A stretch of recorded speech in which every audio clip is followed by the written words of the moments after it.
एक मलंग दरवेश बारिश के पानी में इश्को मस्ती से लबरेज चला जा रहा था कि उस दरवेश ने एक मिठाई फरोश को देखा जो एक कढ़ाई में गर्मा गर्म दूध उबाल रहा था। तो मौसम की मुनासबत से दूसरी कढ़ाई में गर्मा गर्म जलेबियां तैयार कर रहा था। मलंग कुछ लम्हों के लिए वहां रुक गया। शायद भूख का एहसास था या मौसम का असर था। मलंग हलवाई की भट्टी को बड़े गौर से देखने लगा। मलंग कुछ खाना चाहता था मगर मलंग की जेब ही नहीं थी तो पैसे भला क्या होते। मलंग चंद लम्हे भट्टी से हाथ सेकने के बाद चलना ही चाहता था कि नेक दिल हलवाई से रहा न गया और एक प्याला गर्मा गर्म दूध और चंद जलेबियां मलंग को पेश कर दी।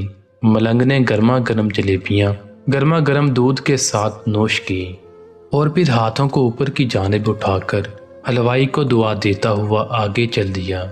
मलंग का पेट भर चुका था। दुनिया के गमों से बेपरवाह वो फिर एक नए जोश से बारिश के गदले पानी के छींटे उड़ाता चला जा रहा था। वो इस बात से बेखबर था कि एक नौजवान नौ बेहाता जोड़ा भी बारिश के पानी से बचता बचाता उसके पीछे चला आ रहा है।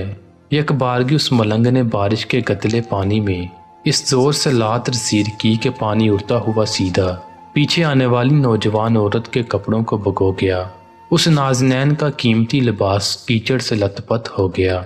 उसके साथी नौजवान से ये बात बर्दाश्त न हुई, लिहाजा वो आस्तीन चढ़ाकर आगे बढ़ा और उस मलंग को गिरबान से पकड़कर कहने लगा, क्या अंधा है? तुझे नजर नहीं आता तेरी हरकत की वजह से मेरी महबूबा के कपड़े गीले हो चुके हैं और कीचड़ से भर चुके हैं। मलंग हक्का बक्का सा खड़ा था जबकि उस नौजवान को मजजूब का खामोश रहना गिरा गुजर रहा था।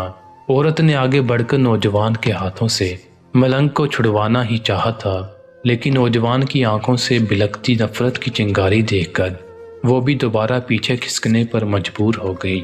राह चलते राहगीर भी बेहिसी से ये तमाम मंजर देख रहे थे, लेकिन नौजवान के गुस्से को देखकर किसी में हिम्मत न हुई कि उसे रोक पाते और बिला आखिर ताकत के नशे से चूर उस नौजवान ने एक जोरदार थप्पड़ मलंग के चेहरे पर जड़ दिया और बूढ़ा मलंग थप्पड़ के ताब न ला सका और लड़खड़ाता हुआ कीचड़ में जा पड़ा। नौजवान ने जब मलंग को नीचे गिरता देखा तो मुस्कुराते हुए वहां से चल दिया। बूढ़े मलंग ने आसमान की जानिब निगाह उठाई और उसके लब से निकला, वाह मेरे मालिक, कभी गर्मा गर्म दूध जलेबियों के साथ और कभी गर्मा गर्म थप्पड़, मगर जिसमें तू राजी मुझे भी वही पसंद है। ये कहता हुआ वो एक बार फिर अपने रास्ते पर चल दिया। दूसरी जानिब वो नौजवान जोड़ा जवानी की मस्ती से सरशार अपनी मंजिल की तरफ गामजन था। थोड़ी ही दूर चलने के बाद वो एक मकान के सामने पहुंचकर रुक गए। वो नौजवान अपनी जेब से चाबियां निकालकर अपनी महबूबा से हंसी मजाक करते हुए बालाखाने की सीढ़ियां तय कर रहा था। बारिश के सबब सीढ़ियों पर फिसलन हो गई थी। अचानक उस नौजवान का पांव रपट गया और वो सीढ़ियों से नीचे गिरने लगा। औरत जोर जोर से शोर मचाकर लोगों को अपने महबूब की जानब मुतवज्जा करने लगी, जिसकी वजह से काफी लोग फौरन मदद के वास्ते नौजवान की जानब लपके, लेकिन देर हो चुकी थी। नौजवान का सर फट चुका था और बहुत ज्यादा खून बह जाने की वजह से उस कड़िए नौजवान की मौत वाक़या हो चुकी।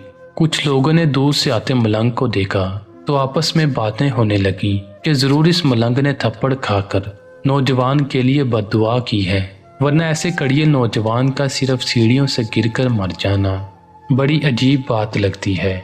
चंद मंचले नौजवानों ने ये बात सुनकर मलंग को घेर लिया। एक नौजवान कहने लगा कि आप कैसे अल्लाह वाले हैं जो सिर्फ एक थप्पड़ की वजह से नौजवान के लिए बद्दुआ कर बैठे। ये अल्लाह वालों की रूश हरगिज़ नहीं कि जरा सी तकलीफ पर भी सब्र न कर सकें। वो मलंग कहने लगा, खुदा की कसम मैंने उस नौजवान के लिए हरगिज़ बद्दुआ नहीं की। तभी मजमे में से कोई पुकारा, अगर आपने बद्दुआ नहीं की तो ऐसा कड़िए नौजवान सीढ़ियों से गिरकर कैसे हलाक हो गया।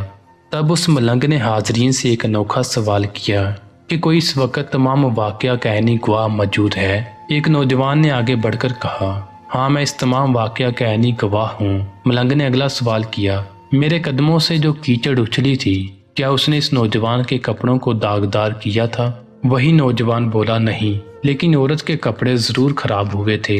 मलंग ने नौजवान के बाजू को थामते हुए पूछा, फिर उस नौजवान ने मुझे क्यों मारा? نوجوان کہنے لگا کیونکہ وہ نوجوان اس عورت کا محبوب تھا اور اس سے یہ برداشت نہ ہوا کہ کوئی اس کے محبوب کے کپڑوں کو گندا کرے، اس لیے اپنے محبوب کی جانب سے اس نوجوان نے آپ کو مارا۔ نوجوان کی بات سن کر ملنگ نے ایک نعرہ مستانہ بلند کیا اور یہ کہتا ہوا وہاں سے رخصت ہو گیا، بس خدا کی قسم میں نے بد دعا ہرگز نہیں کی، لیکن کوئی ہے جو مجھ سے محبت رکھتا ہے اور وہ اتنا طاقتور ہے کہ دنیا کا بڑے سے بڑا بادشاہ بھی اس کے جبروت سے گھبراتا ہے۔